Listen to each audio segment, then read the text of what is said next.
তুমি কি কিনছো? না এদিকে আসো, এদিকে আসো। তুমি ঘোরো, সবাইকে তোমার দোকান ঘোরা দেখায়। তুমি দোকানে কি কি কিনছো?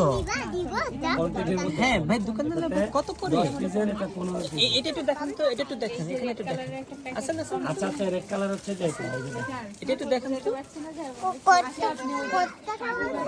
হ্যাঁ, আমাকে এগুলো সব দেখান। কত করে এগুলা? হ্যাঁ, 50 টাকা। আরে বাবালে, একটু বাইরে দেখেন তো, বাইরে বাইরে বাইরে আসেন তো। বাইরে দেখবেন? বাইরে দেখবো, চলেন। ওইদিকে না, এদিকে আসেন, এদিকে আসেন। জুতো পারি না, ওইদিকে ওইদিকে বাইরে। না, একদম সোজা স্ট্রেট। এদিকে না, এদিকে না, এদিকে এদিকে এদিকে।